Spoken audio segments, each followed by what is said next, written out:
were joined on the Sport for Business Daily today by Roisin Upton, star of the Irish women's hockey team when they made their way to the World Cup final in England a couple of years back, and star again in Tokyo when they did the same thing, not quite getting to the final of the Olympic Games. We were talking about both of those events, as well as the challenges of getting back into a classroom in her day job as a teacher, and about her role as a brand ambassador for this year's AIB Goal Mile taking place over Christmas time. We were fortunate that we got to train throughout lockdown. We were exempt and were allowed to train. So we had prepared as best as we could for these Olympics. The conditions weren't particularly favourable, but that's sport and everybody has to deal with the weather. But that's where we want to be. We need to be there on a consistent level if we want to take our group to the next level of being consistent, of getting into the top 6 teams in the world. And we really enjoy the challenge. I think there's probably mixed feelings about the results, but to have gone back, and qualified for another World Cup now, there's a good buzz in the group. I think a mile is only 2,000 steps, which is literally nothing when you compare it to what people in Africa walk. Some of them walk up to 6,000 steps a day just to get some water. When you compare that to us walking down, upstairs down to the kitchen, people in Haiti walk 15 to 20,000 steps just to get to school. So it's a fantastic cause, and it's great to be part of it. I'm really proud to be a gold ambassador. So let's catch up then with the interview with one of Ireland's most easygoing sports personalities. Remember, you can catch up with all of the news on sportforbusiness.com twice a day, every day. But for now, here's Roisin. Hello and welcome to Sport for Business, where I'm delighted to be joined once more by Roisin Upton, international hockey player, and for today, ambassador for the AIB Goal Mile. You're very welcome back to Sport for Business, Roisin. Thanks, Rob. Now, last time that we were talking, it was in advance of the Olympic Games over in Tokyo when you were getting ready to compete. What was it like out there? How was the experience? Yeah, it was after a crazy year and a half with all the rumours, the delay and everything. It was absolutely fantastic to get to Japan. The excitement when we arrived into the village, we almost felt like frauds for a little while, seeing all the athletes there. Felt like spectators. We were so excited, but we were just delighted. We had never known, what Olympics is supposed to be like.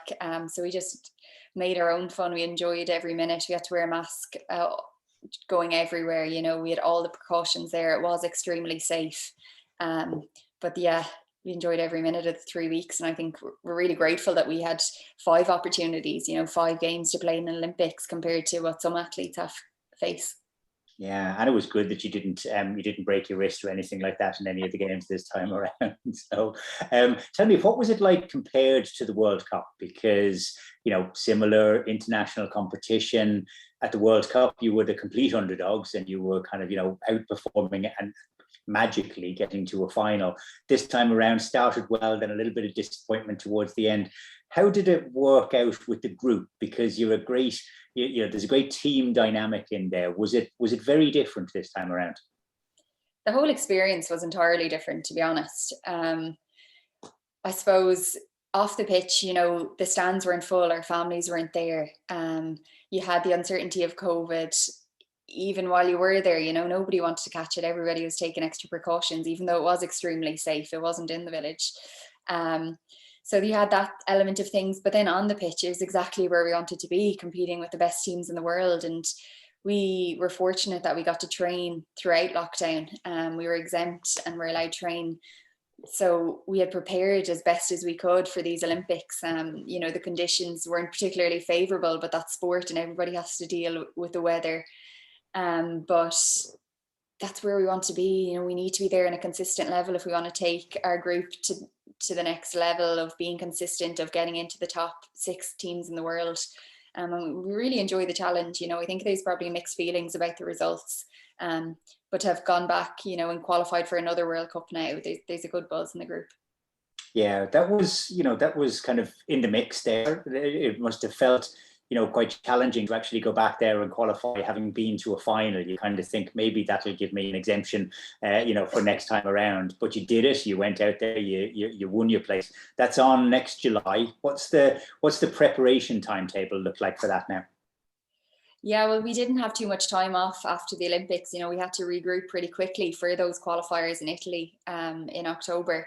So we're on a couple of weeks rest now. We went back to our clubs for a couple of weeks, and now over the Christmas period we have 5 or 6 weeks off, and we'll regroup then in January. You know, reflect on the Olympics, take away the key learnings together, and then look forward to a busy year ahead.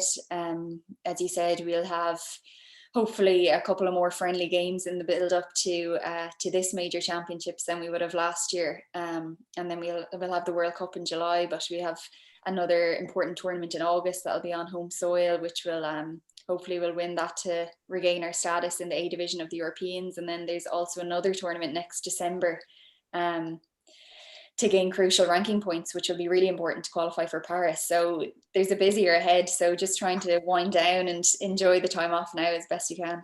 Yeah, kind of enjoy the time off. But going into the Olympics, you'd taken some time out from your day job as a teacher. Now you've gone back into it. How has that been over the last couple of weeks, especially? Yeah, a different sort of a challenge. And obviously, you know, when returning to the teaching profession, and it's nothing like you'd imagine it to be. You know, it's really difficult with COVID. You have kids from third and fourth class wearing masks now. So it has its own challenges, but it's nice to be back in the working world, in the real world for a little while, and getting back in teaching. And I'm really enjoying my time in Alex Junior School. Great. We're talking about the goal mile today. Cool T-shirt that you're wearing. Looking forward to getting one as well, which is that's the benefit for the pain of running a mile. No, not really. It's always a great fun, a great Christmas staple. Have you been a regular goal miler down the years? It wasn't a Christmas tradition that I grew up with, but definitely over the past number of years, me and my mum in particular have taken to it. And you know, I think a mile is only 2,000 steps, which is literally nothing when you compare it to what people in Africa walk. You know, some of them walk up to 6,000 steps a day just to get some water. When you compare that to us walking down, you know, upstairs down to the kitchen, you know, people in Haiti walk 15 to 20,000 steps just to get to school. So it's a fantastic cause, you know, and it's great to be part of it. I'm really proud to be a gold ambassador. And you can run, walk, crawl, do whatever you want. You can also do it this year back in the real world, as well as the virtual, which was introduced for the first time last year. How are you going to do it? Yeah, it's great. You know, last year I was virtually doing it by myself, running on a hockey pitch, trying to stay away, unfortunately, from people. So this year, I'm looking forward to doing it probably back home in Limerick. There's a couple on in Christmas Day out in UL, in Cricora or Fedamore. I'm not too sure which one I'll do, but and there's lots happening around Dublin as well. So living up in Dublin now. So yeah, well, I'll see which one. I must look up the definite locations. You can check it out actually on goalglobal.org, and it tells you all the locations, the times, the dates. So that's right. The details on how to enter are at the bottom of the screen now as well. And I would encourage everybody to do it. I've run it on the old track in UCD, at Leopardstown Racecourse, in Kilboggart Park as well. So plenty of opportunities. And there's I think over 150 you know, community runs that have been set up now. Please God, touch wood, that'll all carry through over the next couple of weeks. But it's great to have you on board as an ambassador. Great to hear that preparations are going well for the next World Cup. And thanks a million for taking the time to join us today, Roisin Upton. Thanks for having me, Rob.